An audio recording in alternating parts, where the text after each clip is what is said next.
Bonjour bien-aimés, par la grâce de notre Seigneur Jésus, nous nous retrouvons encore aujourd'hui pour partager la parole de Dieu.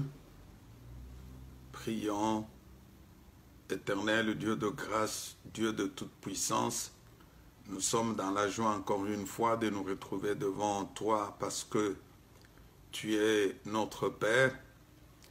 C'est toi qui nous assiste, qui nous accompagne à tout moment. J'aimerais te recommander la parole qui va sortir aujourd'hui, que le Saint-Esprit de Dieu nous conduise, qui nous assiste. Je prends autorité sur tout esprit contraire à la volonté du Seigneur. Je le chasse et je les envoie dans le lieu aride. Au nom de notre Seigneur Jésus-Christ. Amen. Que le Seigneur soit loué encore une fois pour la grâce, l'opportunité qu'il nous offre de partager sa parole. Nous avons commencé le thème très important qui parle sur la délivrance, qui est une libération spirituelle, physique, matérielle et financière qui doit s'opérer dans la vie de tout enfant de Dieu.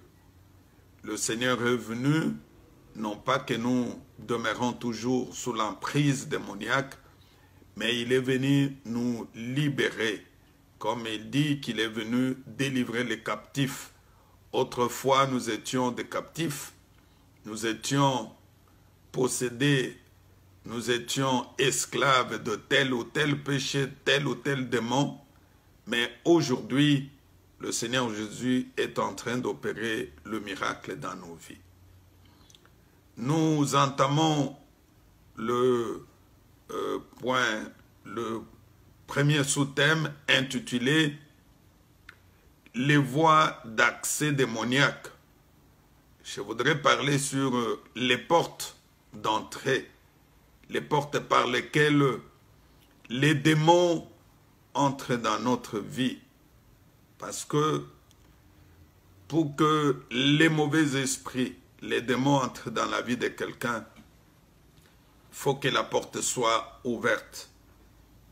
Et quand la porte est fermée, c'est pratiquement difficile que les démons puissent entrer dans ta vie. Mais cela peut se faire d'une manière consciente. Cela veut dire que tu engages ta propre volonté. Et ça peut se faire aussi d'une manière inconsciente. C'est pour cela que j'aimerais aujourd'hui parler sur les portes, les voies d'accès. Vous savez, par un acte posé par un homme, et cet acte-là peut autoriser effectivement le diable d'entrer dans sa vie. Ça peut permettre à Satan de s'introduire dans sa vie, dans son entourage, dans son foyer et même dans la vie de ses descendants. Parce que chacun de nous est descendant d'une famille quelconque.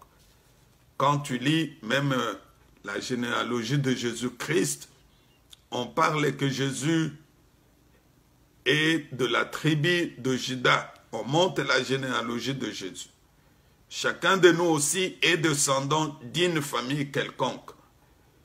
Une porte d'entrée qui a été ouverte par un parent, un arrière-grand-parent, peut donner l'accès aux démons qui auront l'influence, non pas seulement sur ses parents, mais qui auront l'influence même sur ses descendants. Et c'est ainsi que les démons profitent d'entrer dans la vie d'une personne et lorsque cette personne se laisse souvent envahir par le péché et la personne se permet de contracter des pactes avec Satan, comme je le disais, d'une manière consciente ou inconsciente. Et cela se fait d'abord, par la parole,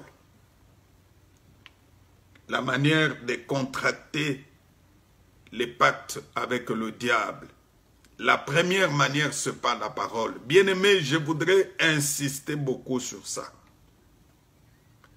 Lorsque nous lisons dans le livre de Proverbes, chapitre 18, verset 21, la parole de Dieu dit « La mort et la vie sont au pouvoir de la langue. » Ce que nous posons, ce que nous parlons a des conséquences dans notre vie.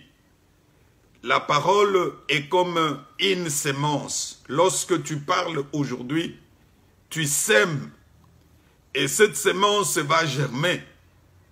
Cette sémence va ensuite prendre la vie. Elle peut prendre la vie dans un sens positif ou négatif. Tout ce que nous proclamons dans notre bouche, tout ce que nous disons peut à un moment devenir une réalité. Et d'ailleurs, en recourant dans la parole de Dieu, nous voyons que Dieu a créé les cieux et la terre par la parole. La parole a de l'impact, la parole a de l'influence. La Bible dit, et Dieu dit que le soleil soit. Et cela se réalisait. Et même dans les livres de Jean, chapitre 1, la Bible dit, au commencement était la parole. La parole était avec Dieu et cette parole s'est faite chair. La parole, c'est Jésus-Christ elle-même. Nous aussi, en tant que l'image de Jésus-Christ, la parole qui sort de nos bouches a de l'impact. Qu'est-ce que tu dis sur ta propre vie? Vous savez, il y a des personnes qui ont parlé de choses dans leur vie sans faire attention. Tu trouves parfois une fille qui dit « Moi, je ne me marierai pas.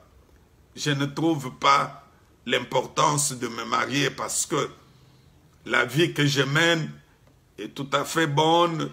J'ai de l'argent.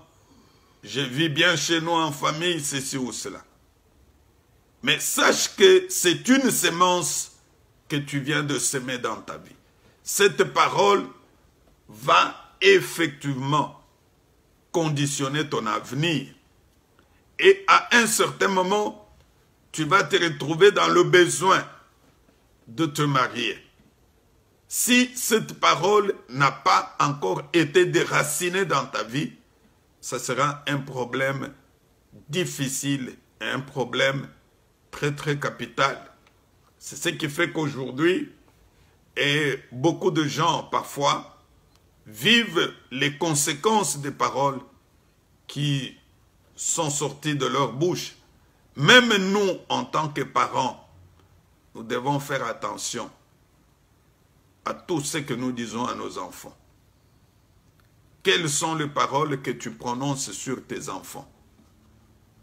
Et nous voyons, même dans la vie d'Abraham, Abraham avait béni, Abraham avait maudit. Et ça s'est passé effectivement à travers la parole. Toi aussi, les paroles qui sortent de ta bouche auront pratiquement les conséquences dans ton avenir. Il y a aussi les gestes. Il y a aussi les pensées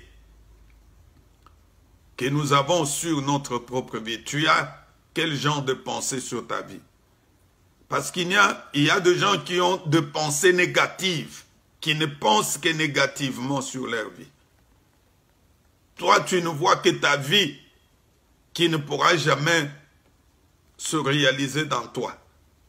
À chaque fois, tu te dis, nous sommes venus accompagner des gens sur cette terre. Non.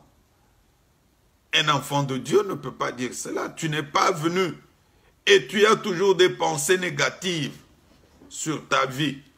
Je ne réussirai pas. Tu ne vois que tout ne peut pas marcher dans ta vie. Non. Il faut avoir des pensées positives sur ta vie. je réussirai. J'irai de l'avant. Je deviendrai une grande personne. Ce que tu penses dans ta vie, et c'est ce qui va se réaliser. Tu as quel genre de pensée? Des pensées positives, des pensées négatives. Même quand tu es malade, si tes pensées ne voient que la mort, effectivement la mort va t'arriver. Mais lorsque tes pensées sont vraiment des pensées de guérison, tu te dis, je serai guéri, quelle que soit la maladie, quelle que soit la circonstance, je ne mourrai pas.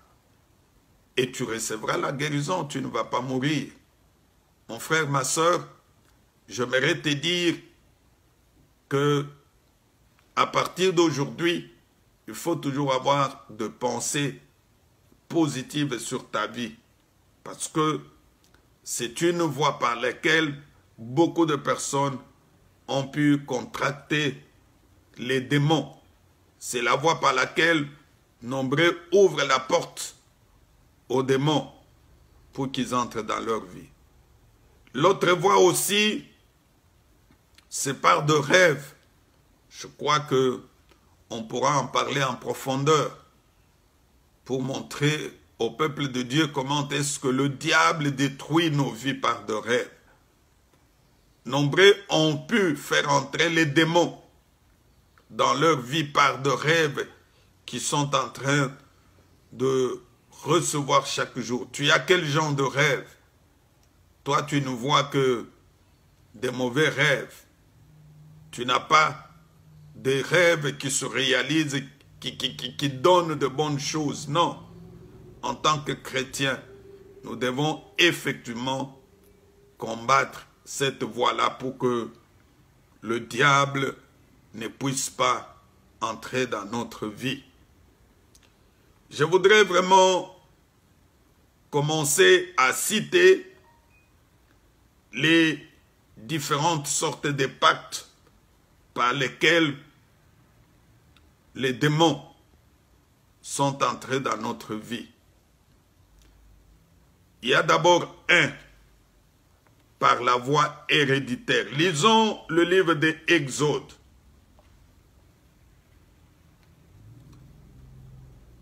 Exode chapitre 34, versets 6 à 7.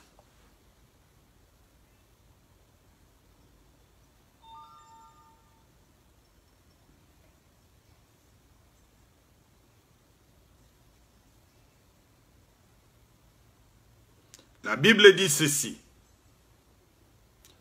Et l'Éternel passant devant lui et s'écria, Éternel, Éternel, Dieu miséricordieux et compatissant, lent à la colère, riche en bonté et en fidélité, qui conserve son amour jusqu'à la 1000e génération, qui pardonne l'iniquité, la rébellion et le péché, mais qui ne tient point les coupables pour innocents, et qui punit l'iniquité de père sur les enfants et sur les enfants des enfants, jusqu'à la 3e et à la 4e génération. Ici, la parole de Dieu, elle est très claire. Elle parle de l'hérédité. Elle parle de père sur les enfants. Des enfants sur les enfants. Et de Dieu qui punit l'iniquité de père jusqu'à la 3e et à la 4e génération. Vous savez que nombreux aujourd'hui sont possédés par les démons dont eux-mêmes n'avaient pas ouvert la porte, mais ce sont les parents, ce sont les arrière-grands-parents qui ont commis l'iniquité. Et cette iniquité amènent leurs répercussions dans la vie de leurs enfants. Tu peux poser l'acte aujourd'hui. Et l'acte que tu poses aura de répercussions sur tes enfants. On peut trouver une famille polygame. Et cette polygamie-là n'a pas commencé sur la génération actuelle. C'est une polygamie que la famille a héritée des parents, des arrière-grands-parents. Et la famille est bien connue que c'est une famille de polygames, une famille de célibataires, une famille d'escrocs, une famille des impudiques. Cela veut dire qu'il y a quelque chose qui est venu par l'hérédité. Il y a une malédiction qui est héréditaire. Il y a eu un parent qui avait ouvert la porte. Et par cette voie-là, aujourd'hui, les générations sont en train de subir les conséquences. Lisons les Écritures dans le livre de 1 Roi, chapitre 21, verset 27 à 29, tu vas comprendre l'histoire d'un parent qui avait posé l'acte.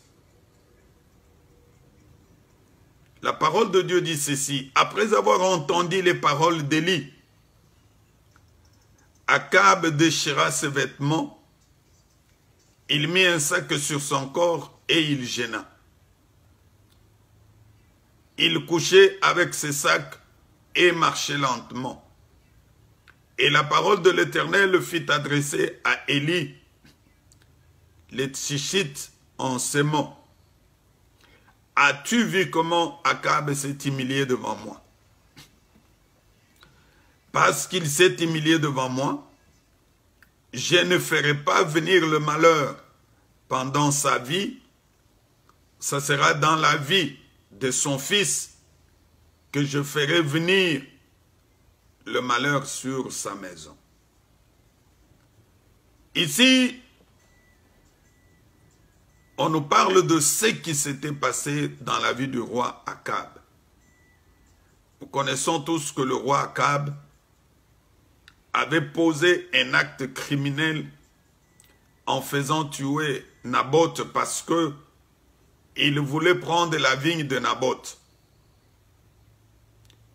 Et lorsqu'il a posé cet acte, Dieu l'avait vu.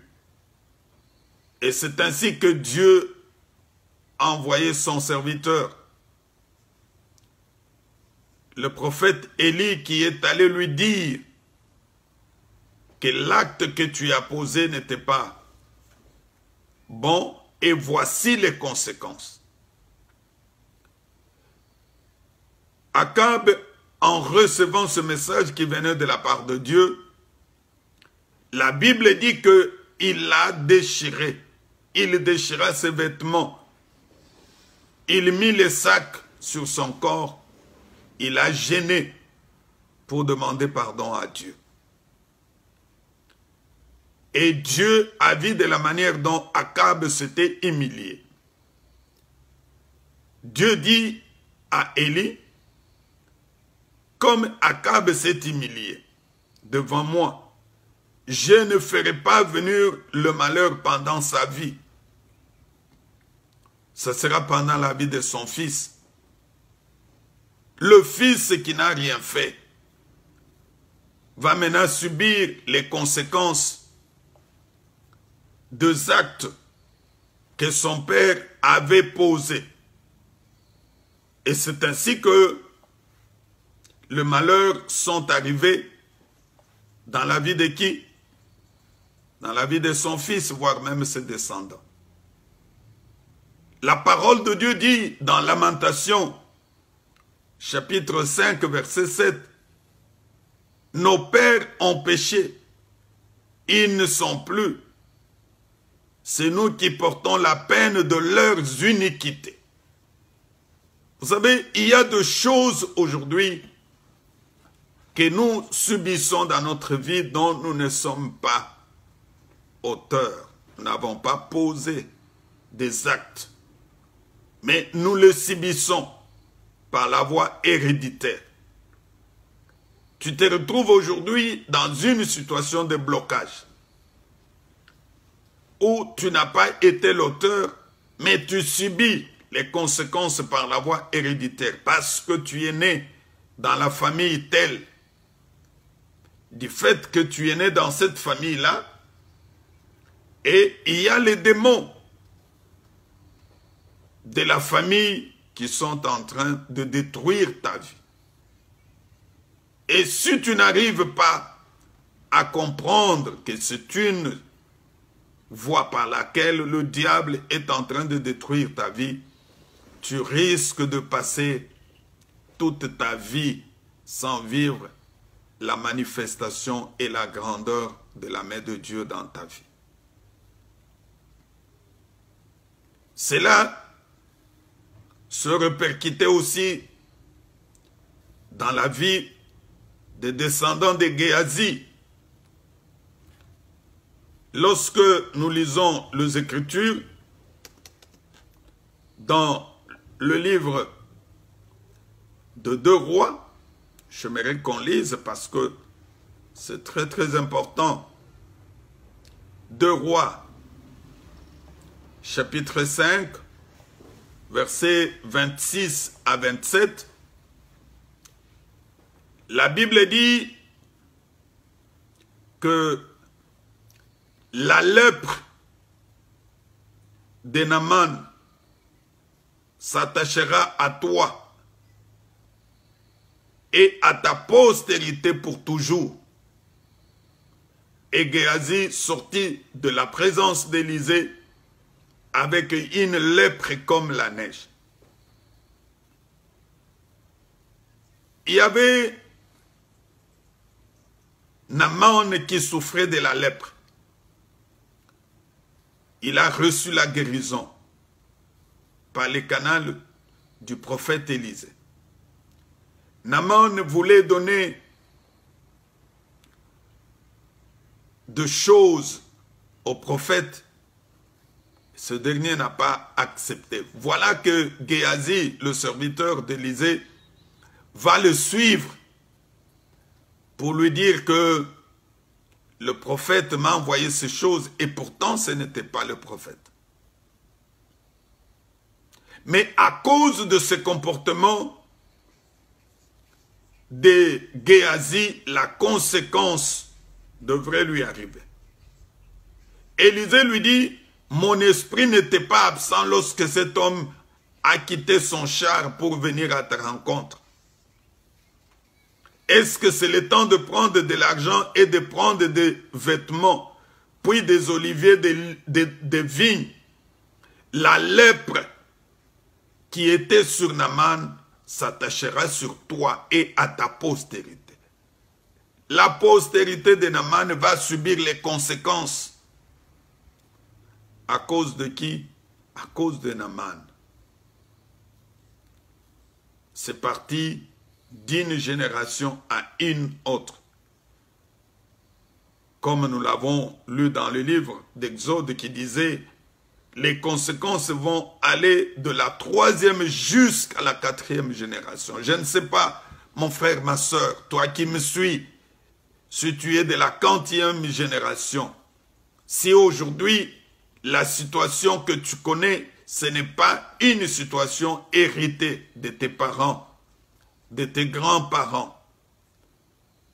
Aujourd'hui, tu es en train de connaître des blocages dans ta vie où tu te poses de multiples questions. Tu te dis, qu'est-ce qui est à la base? Pourquoi toutes ces choses? Mon frère, ma soeur, j'aimerais te dire que le temps est arrivé pour que tu puisses rentrer du fond de ton cœur afin de comprendre que les pactes que tes parents ont eu à contracter ont des conséquences aujourd'hui dans ta vie. Tu es parfois né de la famille de Géasi. Je ne dis pas que tes grands-parents s'appellent Géasi, mais tu es né dans une famille d'un grand-parent qui a posé 2 actes. Je connais chez nous au village, lorsque je fus au village, il y a un parent qui fut chasseur. Et comme il voulait attraper à chaque fois beaucoup de gibier, il a eu à contacter un féticheur. Ce féticheur lui a donné des histoires et qui pouvaient lui permettre d'attraper même 10 animaux sur ces gibiers. Mais ne sachant pas que, à chaque fois qu'il était en train d'attraper ces animaux-là, il pouvait y avoir des conséquences. Mais quelque temps après, il a commencé à vivre des conséquences. C'est quoi? C'est la mort de ses enfants. Comme il était polygame, et dans chaque femme, il devrait y avoir des morts. La conséquence de la mort, c'est quoi? C'est l'acte que le papa avait contracté. Et cela a eu de répercussions, même sur ses enfants, même sur ses petits-enfants. Mon frère, ma soeur, je ne sais pas si tu te retrouves dans ces cas-là ou dans cette situation. Deuxième voie par laquelle les démons aussi peuvent être contractés, c'est par des pactes de sacrifices. Lisons 1 Corinthiens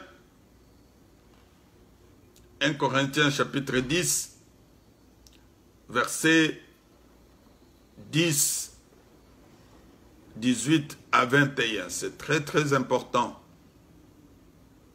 Écoute ce que la parole de Dieu dit. Voyez les Israélites selon la chair. Ceux qui mangent les victimes ne sont-ils pas en communion avec l'autel? Ça, c'est Paul qui est en train de dire. Que dois-je donc? Que la viande sacrifiée aux idoles est quelque chose ou une idole est quelque chose nullement. J'ai dit que ce qu'on sacrifie, on le sacrifie à des démons et non à Dieu. Or, je ne veux pas que vous soyez en communion avec les démons. Vous ne pouvez boire la coupe du Seigneur et la coupe de démons. Vous ne pouvez participer à la table du Seigneur et à la table de démons. Ici, on nous parle de viande sacrifiée que les Israélites dans la chair étaient en train de faire. Ils faisaient de sacrifices et croyant qu'ils étaient en train de sacrifier à Dieu, mais ce n'était pas à Dieu. Et lorsque l'apôtre Paul est arrivé, il devrait parler de ce genre de choses. Le sacrifice humain qu'on offre à Satan au lieu d'offrir à Dieu. Combien de fois n'avons-nous pas offert de sacrifice à Satan, croyant qu'on est en train d'offrir à Dieu, mais quand tu les fais, tu offres à Satan. Et cela a des conséquences dans ta vie. Combien ont eu à sacrifier de choses à Satan? J'avais une tante, cette tante-là, elle avait en elle l'esprit de divination. Les gens venaient la voir, elle parlait sur leur vie, ainsi de suite. Et lorsque ces gens venaient, ils amenaient des poules, des coqs, et certains amenaient même des chèvres. On devrait tuer ces poules-là. Et quand on les tuait, beaucoup de gens venaient manger. Mais comme j'habitais chez la tante à cette période-là, et que dans ma famille, dès le jeune âge, on m'avait déjà enseigné ces choses. À chaque fois qu'on tuait ce sacrifice, je ne les mangeais pas. Mais il y a des gens qui venaient et à un moment, ils ont commencé même à me parler, non, tu peux manger. L'apôtre Paul a dit, moi je leur ai dit non, je suis chrétien, je ne peux pas manger ce genre de choses. Combien ont eu à sacrifier de choses à Satan, croyant qu'ils sont en train de faire de sacrifices. Mais ils sont en train de sacrifier. Ils le font à Satan, ce n'est pas à Dieu. Dans le sacrifice, il y a le sacrifice humain. Ici, je parle plus précisément les cas des sorciers, les cas des occultistes, de féticheurs, des femmes qui avortent volontairement. Une femme se fait avorter volontairement. C'est un sacrifice. C'est la porte par laquelle les démons entrent dans la vie de quelqu'un. Lorsque tu fais cela, tu ouvres la porte, les démons entrent dans ta vie. L'esprit des morts entre. Et demain ou après-demain, tu te retrouves dans une situation difficile, dans une situation compliquée à cause de l'acte de sacrifice que tu as fait.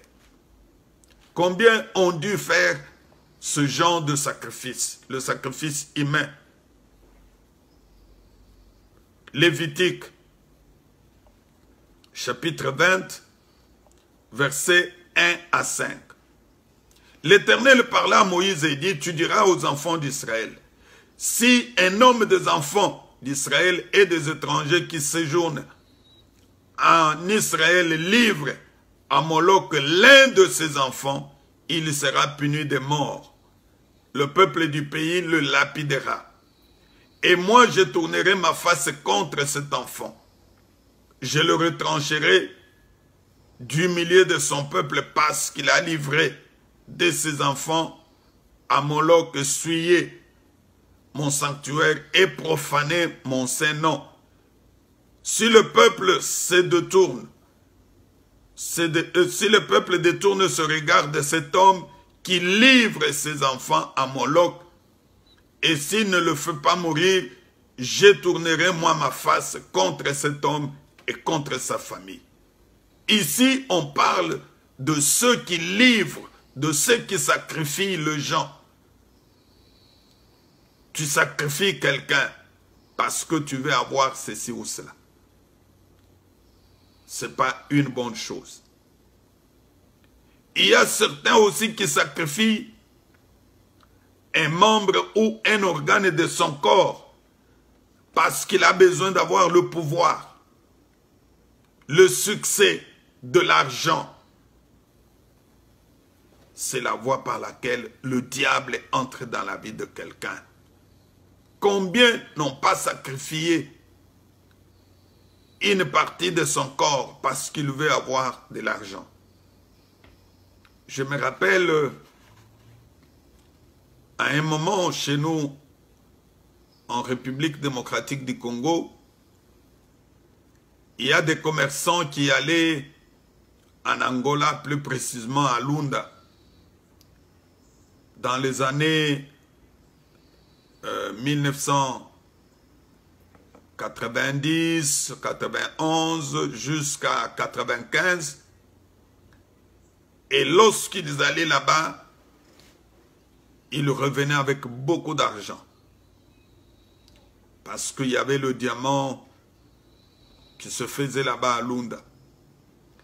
Mais nombreux ont eu à sacrifier une partie de leur corps parce qu'ils voulaient avoir de l'argent. On les appelait à l'époque Bana Lunda. Il y a des gens qui sacrifiaient leurs bras, les doigts, qui sacrifiaient les orteils parce qu'ils voulaient avoir beaucoup d'argent. Mon frère, ma soeur, si tu as eu à passer par ce genre de choses, c'est le moment pour toi de te repentir pour recevoir ta délivrance. Si l'argent que tu as, si le pouvoir que tu as, tu l'as obtenu par un sacrifice, tu as sacrifié. Il y a même des hommes qui se faisaient impuissants parce qu'ils voulaient avoir beaucoup d'enfants. Il y a même certains qui sacrifiaient leur progéniture.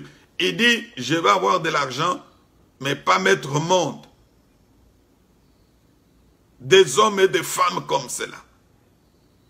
Il a beaucoup d'argent, il a du succès, mais il a eu à sacrifier une partie de son corps. Si tel a été le cas pour toi, mon frère, ma soeur, je voudrais te dire que le temps est arrivé pour que tu sortes de ce genre de choses. Il y a des gens, il y a aussi les sacrifices de biens. Tu vas voir un féticheur et tu amènes l'argent. Tu amènes les habits. Tu arrives quelque part, on te dit, amène l'assiette à un agent du diable. Ce sacrifice que tu fais là aura des conséquences dans ta vie. On peut te dire, tu vas mettre de l'argent au niveau de la bifurcation. Tu vas jeter des choses dans l'eau pendant la nuit. Tu vas déposer ceci au cimetière la nuit. Ce sont des sacrifices, les portes par lesquelles les démons entrent dans ta vie. Si tu as eu à pratiquer ce genre de choses, mon frère, ma soeur, je te dis que le temps est arrivé pour que tu puisses sortir de ces choses. Parce que le Seigneur a besoin de te délivrer. Aujourd'hui, tu es en train de pleurer. Tu es en train, effectivement, de te lamenter sur ta vie. Mais il faut regarder en arrière. Il faut regarder dans ton passé. Ton passé a de l'influence aujourd'hui sur ta vie présente. Ce que tu connais aujourd'hui, c'est la conséquence de ce que tu as fait, de ce que tu as posé comme acte dans le passé. Combien de sacrifices as-tu fait? Combien de biens as-tu amené? Peut-être tu as commencé tes affaires correctement, les choses évoluaient. À un moment, tu as voulu aller plus vite. Tu es allé contacter un marabout, un féticheur, un tel ou tel, ou un consultant. Parce qu'aujourd'hui, ils ne veulent plus se faire voir marabout, parfois un consultant. Et lorsque tu es allé le voir, il t'a dit, amène un peu d'argent de tes affaires. Tu y as amené. Une fois que tu as amené cet argent, tout ce que tu faisais comme affaire n'évolue plus. Mais le temps est arrivé pour que tu comprennes que tu dois sortir de cette voie-là pour recevoir ta délivrance. Je vais ajouter encore une voie par laquelle nous contractons les pactes avec le diable. C'est par l'idolâtrie. Bien-aimés, l'idolâtrie n'est pas une bonne chose. La parole de Dieu dit dans Romains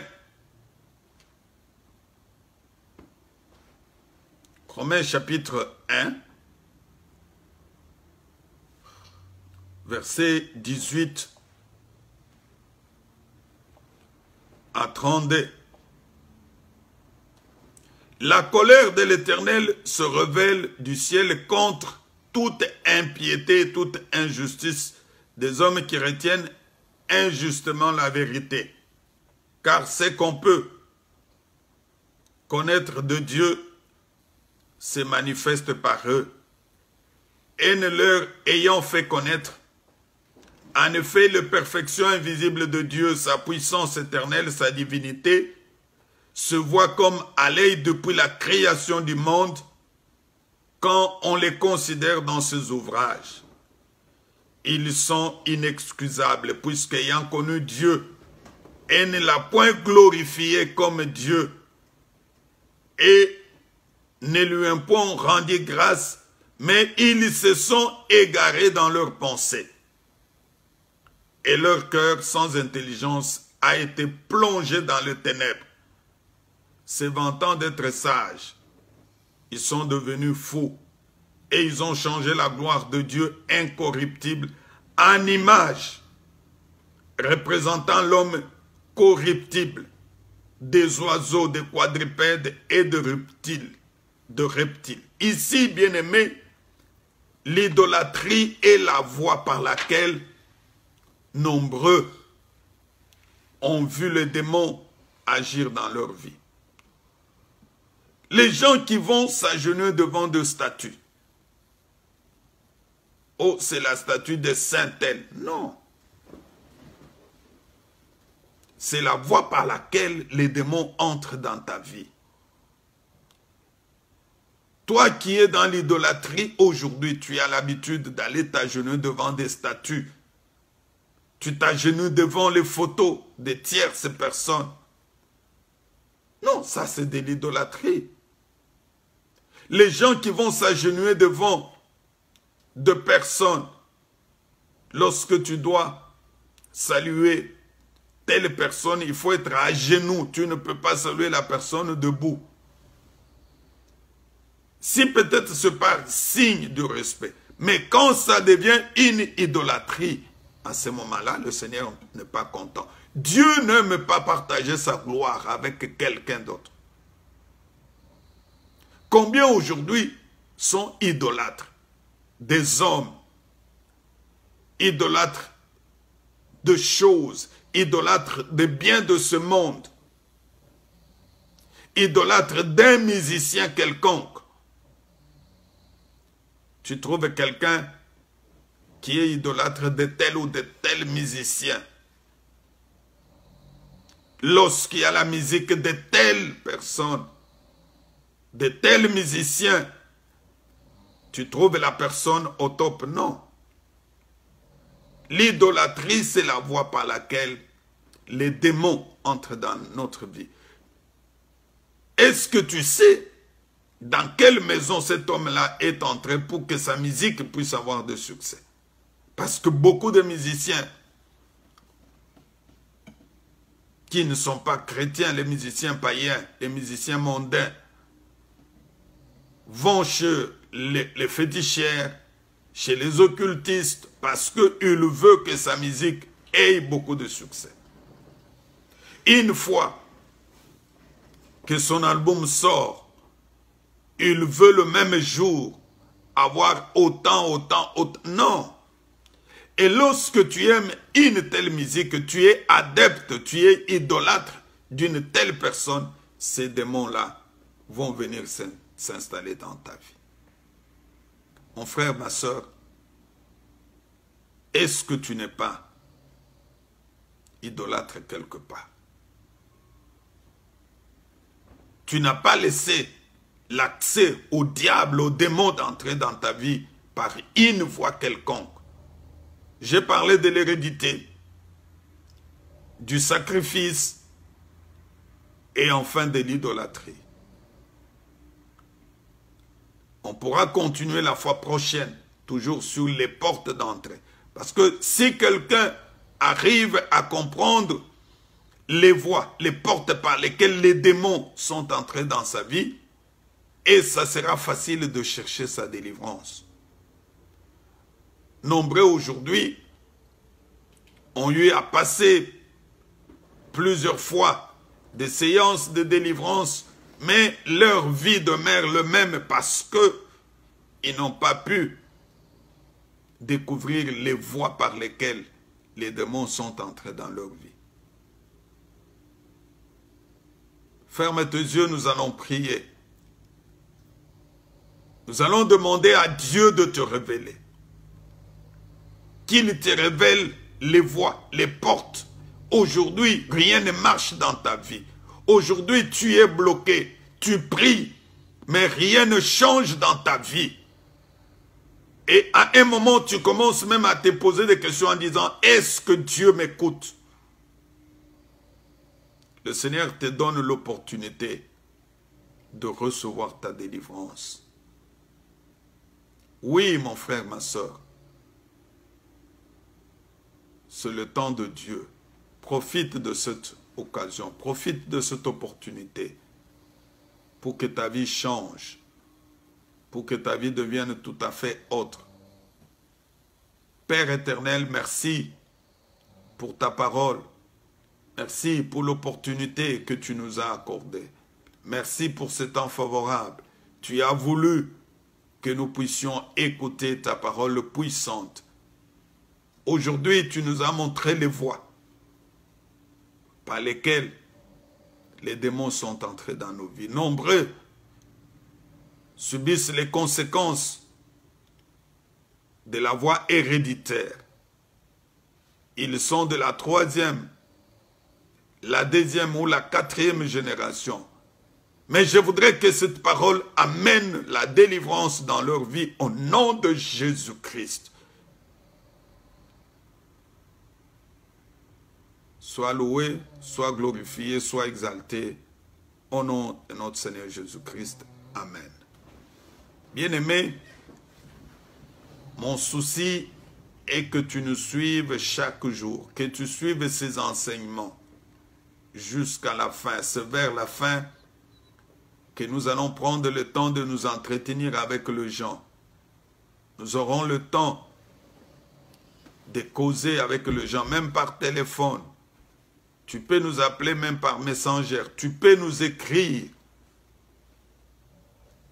Et il y aura des séances de délivrance. Le souci de notre Dieu est de délivrer une âme. Parce que la Bible dit, c'est une joie au ciel lorsque une âme vient vers le Seigneur. Abonnez-vous sur notre chaîne YouTube, Cité de la Gloire de Dieu TV.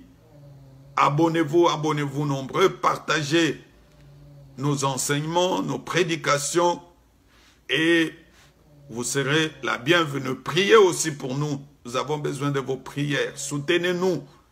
Je sais que le Seigneur fera beaucoup de choses dans vos vies. Ciao. Que mon Seigneur vous bénisse.